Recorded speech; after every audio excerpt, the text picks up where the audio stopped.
This is the PR Podcast, a show about how public relations helps you tell your story to the world. We talk with great PR practitioners who have the skills, creativity, and just plain savvy to get their clients noticed. Now here's your host, Jody Fisher.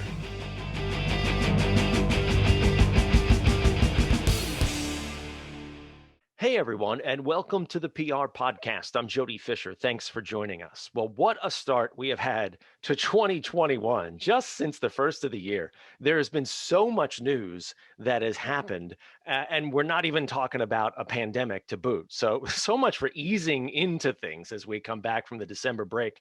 And I hope that you did have a little bit of a December break, and you and your families and your companies and your clients are all well and safe and doing what you need to do to get through the week and the day. But between politics and COVID, there's precious little daylight in the mainstream media right now to place stories and to get your clients' news out there. But there are also, I think, opportunities, so long as you think smartly about them. And if you've got questions about campaigns that you're planning, please ask them over one of our social pages on Facebook, on Twitter, or Instagram. We'll see if we can get some feedback and crowdsource some ideas for you. That's what this community that we've built is here for. Is sharing ideas, giving feedback, and hopefully passing along knowledge that can make our jobs a little more effective and a little easier as well. But we're always here to talk with our guests, and we've got another great guest this week, so let's get right into it. Drew Biondo is Director of Communications at Suffolk County Community College here on Long Island, where he is responsible for all external media relations, and he serves as liaison to county and state elected officials. He also has a deep history of working in government and public service, both for New York State Senator Ken LaValle, as well as the Suffolk County District Attorney, where he and I first crossed paths. He's also a member of the Board of Trustees for the Long Island Power Authority, and he is a longtime friend. Drew, welcome to the show.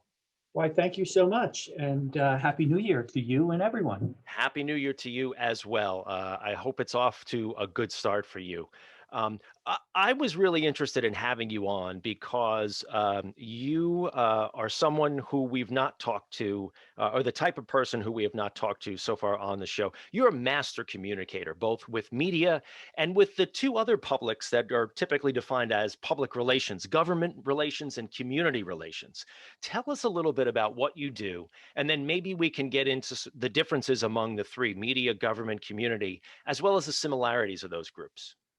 Well, here at Suffolk, I work with my colleague Ben Zwern on government relations.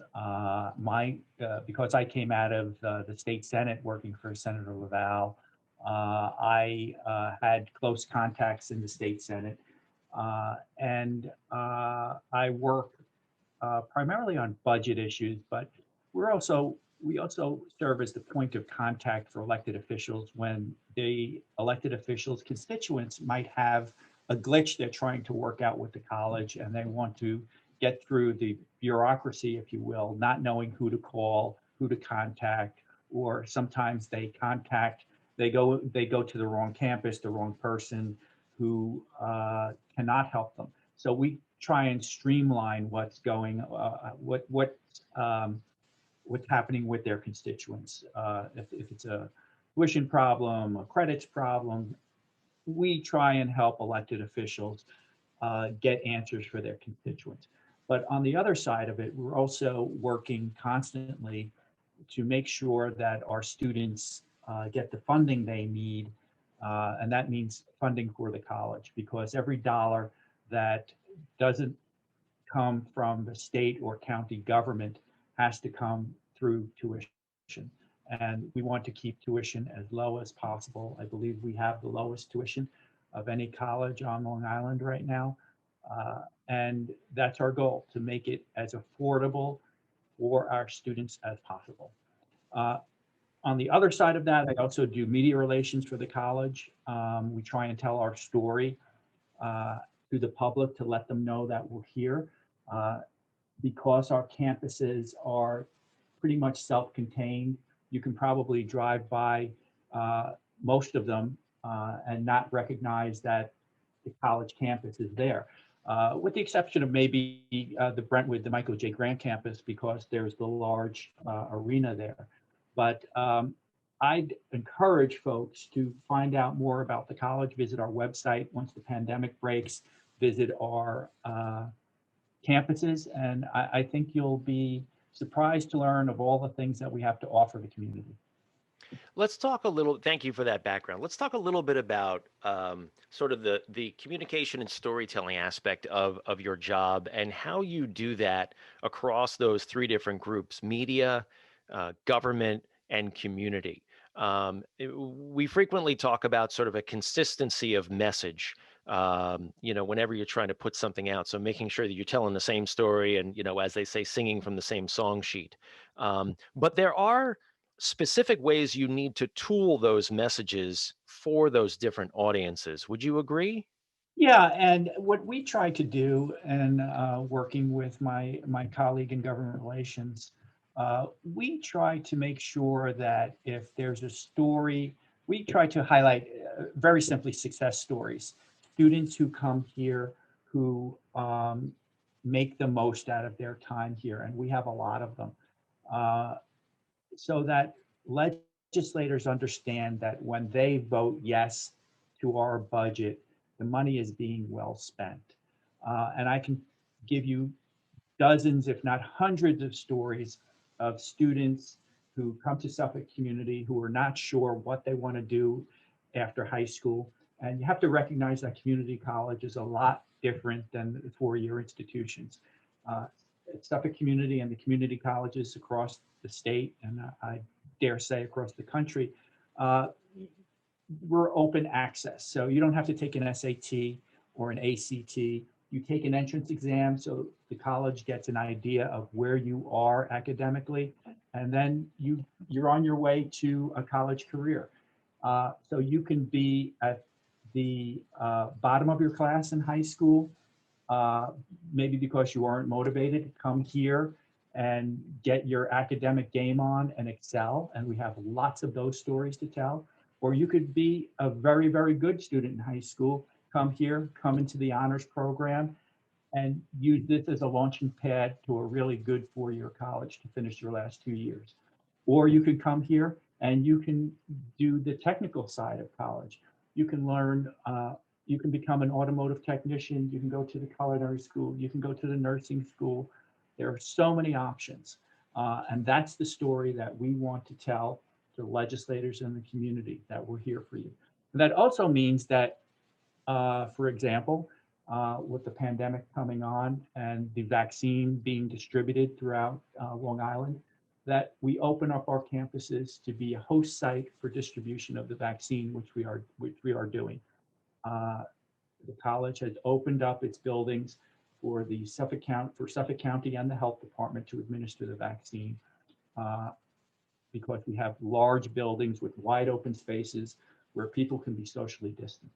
So that's part of our mission also.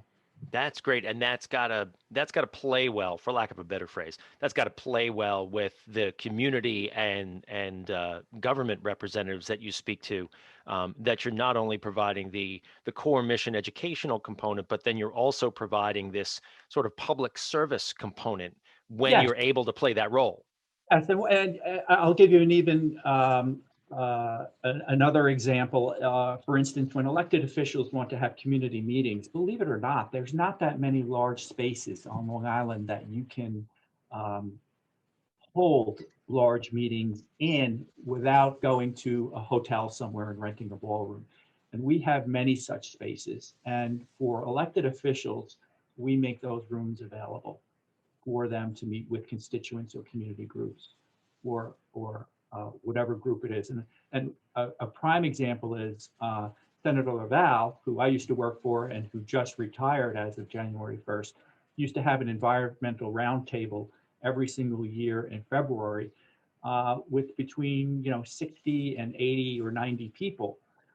And one of the requirements was he wanted it to be a round table, or where everyone could look at each other and have an open discussion about environmental issues. And he twice hosted it on our Ammerman campus, and then it moved to the Eastern campus in our culinary school, because there were many more people coming from the East End and it was easier for them. I think Assemblyman Fred Thiel is going to continue those forums once the pandemic is over. He might do it this year, I think virtually, but those are the other kinds of services we provide. That's really interesting. And higher education is where I got my start. When I left radio and went over to the other side, as they say, I went to work at a college. Higher ed is going through a bit of a challenging time right now and a transformation right now. I think it's been going through a transformation for years, but it kind of all came to a head with the pandemic, and people really started asking. What am I getting for my dollar, and what am I getting for the time that I'm putting in?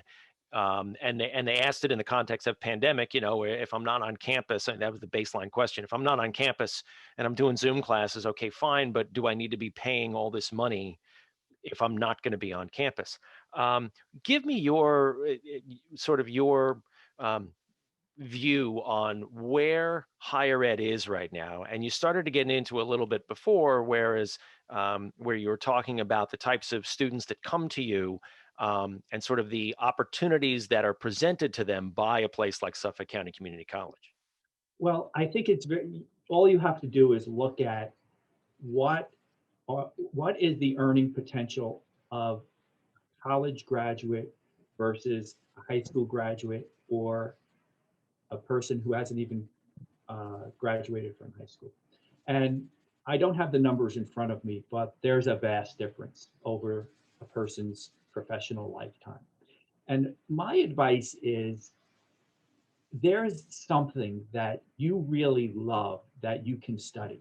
And as I mentioned before, it doesn't have to be the traditional pathway, going to school and taking, majoring in science or English or some other subject. You can come and you can learn, as I said, you can go through automotive technology. You can become a veterinarian technician. There are tons of pathways for you to explore that you might enjoy. I was talking to a woman this morning who's a nominee for something called the Vanguard Award. It's a SUNY award to a non-traditional student, meaning they're pursuing a career that's particularly not traditionally someone from their gender goes into it. So it would be something like a female going into automotive technology. In this case, it's a woman who's going into cybersecurity. And she already had a bachelor's degree. And she was a successful salesperson. And she's a mom, married, has a 6-year-old daughter. And she said, you know what? I love sales. I'm successful at sales, but I want something more stable. And she did some research and she said, wow, the cybersecurity field, employment is through the roof. They say you'll never be unemployed. The room for advancement is very high.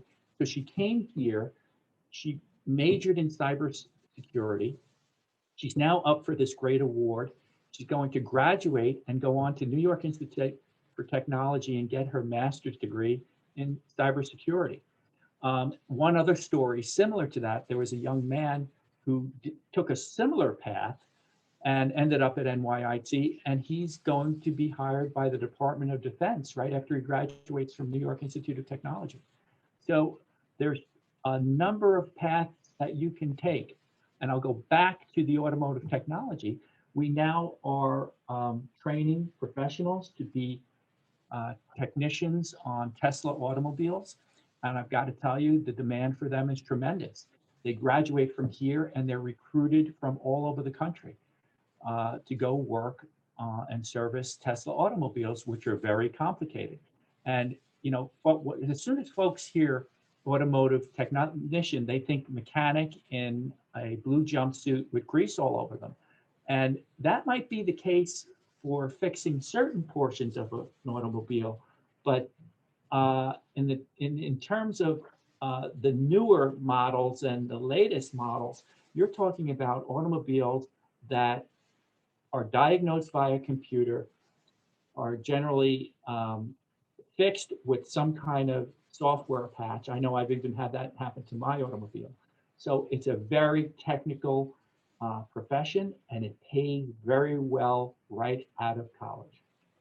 Yeah, we seem to have arrived at this place, and maybe we were there for a while and nobody was really admitting it, where people are looking at just what you're saying, sort of the value of the degree, the value of what they're getting for their dollar out of the college that they choose to go to. And I think the new perspective is I don't I don't need to go to that traditional 4-year college to get the college degree. I need to go to the place that's going to benefit me the most for the thing that I want to do. Get the education that you think you need to obtain your goal. And here's what I've also always said, and I advised my children of this. I said, try and go to the best institution that you can get into, because part of it also is reputation of the institution. So you want to do the very best you can. We are lucky that on Long Island, the institutions here have very, very good reputations, and employers hire the people coming out of those institutions. And that is why we at Suffolk have agreements with many institutions that allow our students to move seamlessly from Suffolk to, for instance, Pace University, Stony Brook University. We have it with St. Joseph's. We have it with Adelphi. So you can move seamlessly among the colleges on Long Island, and they're all very, very good. That's terrific. Let's shift gears a little bit and get back into what I do 7 days a week, as well as how you and I met, which is pitching media, right, and being a PR guy. Talk to me a little bit about your experience there, sort of how you came up through. I know you've been a lot of different places. Tell me a little bit about tell us a little bit about your background in public relations and sort of how trace that path for us, if you would. So I was originally, when I went to college, I went to Marist College. I was majoring in business. That's kind of, I took that route kind of because my parents took, they were in the business world. I was the first to go to college in my family, complete college. My sister went, but she left college before she graduated. And I was at Marist College majoring in business, and I wasn't really liking it. And I'd always liked the creative sides of things, and I liked writing, and I decided I wanted to switch gears, go over to journalism.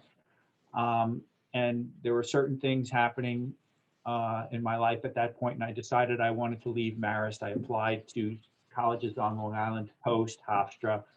Post answered me first, so I jumped in and I joined the communications program at then CW Post, and met a lot of great journalists, all from Newsday, Alan Eisen, Peter Giannotti, Rita Cioli. There were just, everyone who was in media was teaching there. And that's how I got my love for PR, because I was talking to one of my professors, and he planted the bug in my ear that I didn't have to, go into journalism. You can take what you're learning and go into public relations. And that got me going. And then right out of college, while I was in college, I was working for Macy's. I left Macy's and went to work for the New York Hotel Trades Council as an editor of their newspaper. They were one of the few unions, and they still might do it, that have a weekly newspaper. And my goal, and what I had spoken to the president about, who hired me, was to kind of also do PR. And lo and behold, they were in the middle of contract negotiations, and this is 1984, and the contract was up in 1985, and it wasn't looking good. It was a time of anti-unionism. The air traffic controllers, not too much earlier, had been fired, so there was an anti-labor sentiment in the country. And lo and behold, when the contract expired on May 30th of 1985, we had a strike, and it went 28 days. It was the first ever hotel strike in New York City, and it's the first time I cut my PR teeth. And how it happened was Uh, the strike was about to happen. A reporter from WOR Channel 9, which was right near our office in New York City, came over and wanted to talk about what was happening. And I called up the president and said, we have a reporter who would like to speak to you. And he said, no, you go do it. And it's the first time I was on TV. It's the as a spokesman. And that was my moment. And it was also during that moment that I met the New York Hotel Trades Council's outside consultant, Hank Scheinkoff, who was a political consultant, and he still is in New York City. We worked great together. I think it was a year later, he asked me to join his firm, and that launched my PR career. Wow, that's a great story, and it's indicative of how I think a lot of people get into PR. There are formal PR, classes, courses, and degrees that you can get. Yeah. But a lot of people get into it in a similar way, and I certainly got into it in that way. At its heart, though, it is still what journalism is, which is storytelling. It's Yes. just storytelling of a particular client or a particular point of view. Whereas the job of the journalist is to articulate an objective or as objective as possible view of a subject. It's the PR person's job to factually, honestly, but specifically represent the interests and the voice of their client.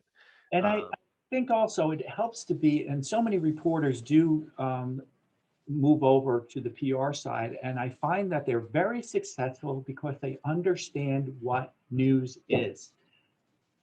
I have found time and time again, clients do not understand what news is. And I hate to use the hackneyed term, but I always do. And it's man bites dog.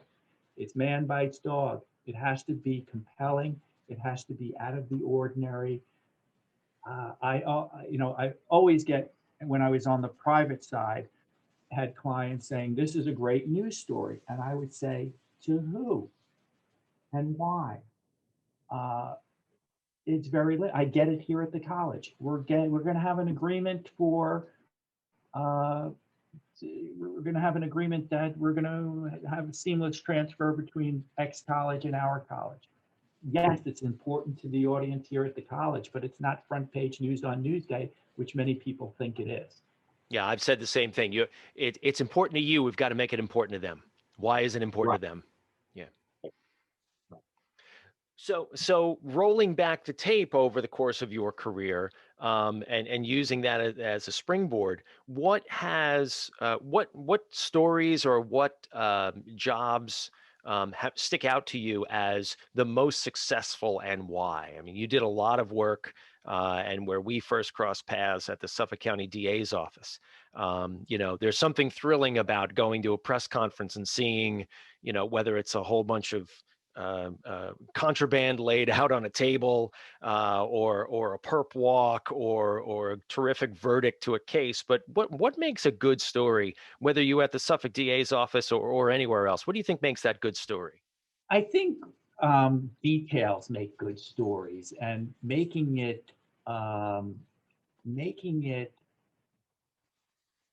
pertinent to the audience that you're trying to speak to. Going back to the DA's office, I remember, reporters always used to say, if it bleeds, it leads. Um, Getting stories in the paper from the DA's office was not that difficult because we were a constant source of information to the daily and weekly newspapers and the electronic media. It was like cranking out a copy for a news service or a wire service. And that's where the internet played a tremendous, the internet made life so much easier because you could just crank out stories for people and they didn't have to wait for the fax or the email. Remember fax machine? Um, it just made life a lot simpler. I filled an awful lot of them when I worked in newsrooms. Absolutely. I don't think you get that anymore, right? Oh, I love what you just said there about details make a great story. How do you work with the people who you work with, to find those great details? I mean, I find that I have to do an awful lot of, one might call it pulling teeth, but sort of asking a lot of questions. Do you find you have to do that as well? Yes, I have to ask a lot of questions, but there are people who understand what I'm looking for. Before the pandemic, I used to move around to each campus and just walk around and talk to people. And they would drop a little story about something and not realizing that it was a great story. I'll give you another example. Our vice president of academic and student affairs here at the college we're having open enrollment days where people who don't want to register online can come into an office and there are people, counselors there to help them. And he was relating the story of a woman who maybe 20 or 30 years ago was a student and is deciding to come back. And he recognizes that's a good story. And yes, that is a good story. I'm dying to know why she wants to come back. And there might be other people like her. Because if people read about the woman, she might be retired, or maybe who knows what her life circumstance is. People will relate to the fact that that person is just like me. And if she can do it, why can't I? And that's the kind of stories that we want to tell, because that will bring people in and that will get people to maybe say, I can do that too, and come back to school, get their degree, get a certificate, and better their lives. Because once they have their degree or their certificate, their value in the marketplace will increase. And that will make their life better. It will make their children's life better. We talked just briefly about joking about fax machines and then digital media and email, the internet. Where do you see our industry has evolved so much, even in just the last 10, 15, 20 years. Where do you see PR and government relations and community relations? Where do you see all of this going? Do you think it's going to change a lot in the future, and how? Or do you think we've kind of reached a sort of a point where we're going to plateau a bit? Well, I could have never imagined that I would be carrying a device on my hip that was more powerful than the computer that landed men on the moon. So I don't know what the future is going to hold, but I wish I was going to be around to see it. But I will say that as a result of electronic media, we've seen print media get smaller and smaller. The opportunities to get your story into a print setting has been decreasing. But that said, I've also seen among community members, and everybody says print is dead. I don't think it is. I've seen an increase in interest among community members in their local weekly newspapers because they want to read about the local high school student, the local college student, what's going on in their school board, what's going on in town hall, and what's going on with their neighbors. So I have seen increased interest in those weekly newspapers, and we have a lot of very good ones on Long Island that I turn to every week to see what's going on in various communities in Suffolk County. So I think there's opportunities still out there in print, but there's also more opportunities, additional opportunities on the electronic side, because I've seen a lot of websites pop up that are catering to various communities. And then there's also discussions on Facebook, putting stuff on Twitter, spreading the news among your contacts on LinkedIn. And what does that do for us? When you type in whatever your organization is, in my case, Suffolk County Community College, up pops the latest story about a success. Yeah, I think that I agree with you that print is not dead. It is contracting, but I think all earned media, all traditional media is contracting. Yeah. That said, there's still the content, Yeah. and that's the core of it. Is they're always going to be producing the content, and now we've got to a place with all our technology and all our social media and all these other digital outlets, that we have all become content creators as well. And there is a place for all that content somewhere out there. I'm a little sad. I used to be, there was never a time when I wrote a press release where it was published somewhere word for word. It was the foundation, a factual foundation for someone to do some legwork off of if they were going to write the story. Right. More and more, I'm seeing my stuff published word for word somewhere, wherever that is. Yeah, me too. Listen, as a PR professional, hallelujah, great. Story I want out there. As a quasi communications journalism kind of guy, I say to myself, that is why we're having problems with what is factual and what is not. Because there are things that are published and people believe that anything that's published is true. And that's where we've run into some problems. Yeah, I agree. What do you think that young people can do to get into, whether it's journalism or public relations or even government community relations? People who are coming up through the college system and they want to either study it or as they're getting out, they feel like they want to get into it. Is there some advice you can dole out to young people? I would say there's always, on the government relations side and the political side, it's never been more important to be involved politically.